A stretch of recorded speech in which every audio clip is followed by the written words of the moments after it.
Now we'll do a little neuroanatomy 101 here for the day to give you guys an idea of drug addiction. Drug addiction starts up here in the head. It's a psychological addiction, and then it spins out of control. So here's your neuroanatomy. In your head, we all have neurons. Neurons are the building block of our brain. And we will have a sending neuron, a receiving neuron, and a space that's called a synapse in between. And so these neurons don't touch each other.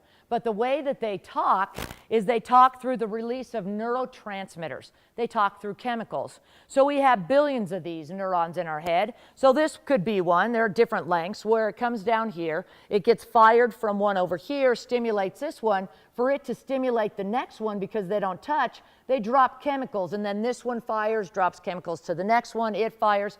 And it's a very fast chain reaction. The two chemicals we're going to talk about with drug abuse are dopamine and serotonin.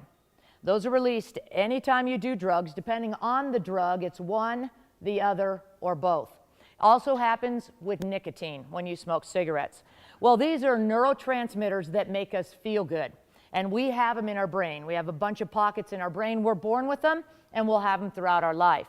And they're released anytime anything good happens to you. So when you fall in love, or you eat chocolate, you know, when kids get an A on a test. Realtors like to sell houses. You know, some of us love Peyton Manning and football, makes us happy. Some people like to go rock climbing. Some people like to go biking. Women like to go shopping. I don't get that one. Guys like to go out and shoot Bambi. Whatever it is that makes you happy, your brain will drop a pocket of dopamine.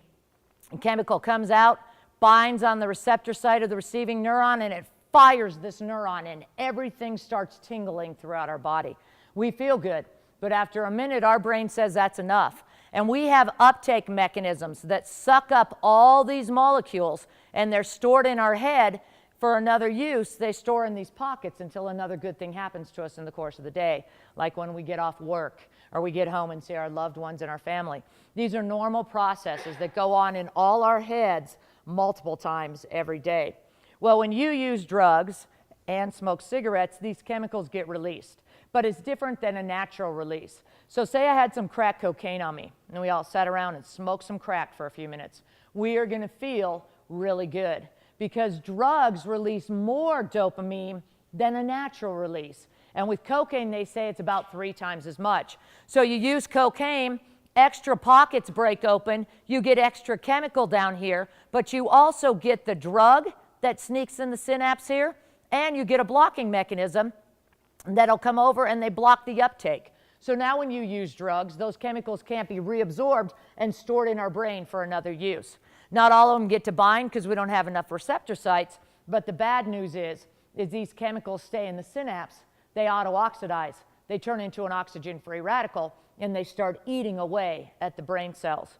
Now, methamphetamine does one worse, and methamphetamine is kind of the exception to every drug rule. If I had some meth on me, and we all sat around and smoked some meth, we are going to feel super good because meth sneaks into our brain cells, tricks them, and says, okay, I'm here, let's do it. And it kind of does like a reverse flush. Meth helps push a lot of dopamine out. Well, A, that's way too much for our little brain cells to deal with. But B, the drug will get out into the synapse, block the uptake. So again, all that chemical can't be reabsorbed and stored in our head. Not all of it gets to bind because we don't have enough receptor sites. But again, the chemical will stay in the synapse. It auto-oxidizes, turns into an oxygen-free radical, and starts eating away at the brain cells. The thing with methamphetamine, because it's kind of flushing it and pushing it, these ports damage and blow out on the sending neuron. These receptors overstimulate from bind, release, bind, release, bind, release, and they all shut down and turn under and are non-functioning. But the big issue is that those chemicals become neurotoxic, and you do see physiological changes in the brain. So you see physiological changes in the brain, and you also see a depletion of our feel-good chemicals. And if you deplete your brain of those feel-good neurochemicals, it could take days, weeks, months, maybe even years before your brain changes and regenerates these chemicals again so we could feel good naturally. And if you know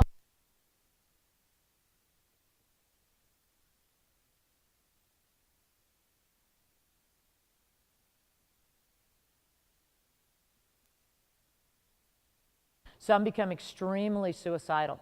Meth addicts go into a state of anhedonia, where these people have no feelings at all. They just can't feel anything, and it's from the physiological changes to the brain and the depletion of those feel-good chemicals. Where that happens in the brain is right smack dab in the center of your head. That's the reward center. And the thing about teenagers is that's the only part of their brain that is fully formed. It forms by the age of 13.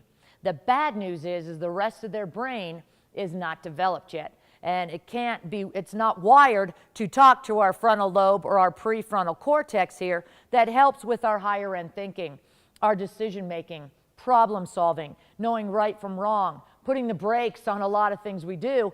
The brain isn't wired yet because the adolescent brain isn't fully formed. So we see that this drives behavior, and that sets them up for a whole lot of problems.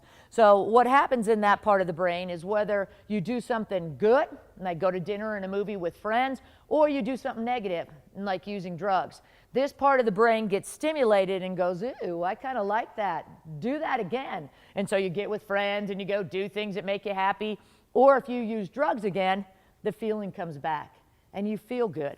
And you keep using with drugs and using, and you kind of get spun in this cycle of use. And then they're using more, and they're trying to use more drugs as it goes along.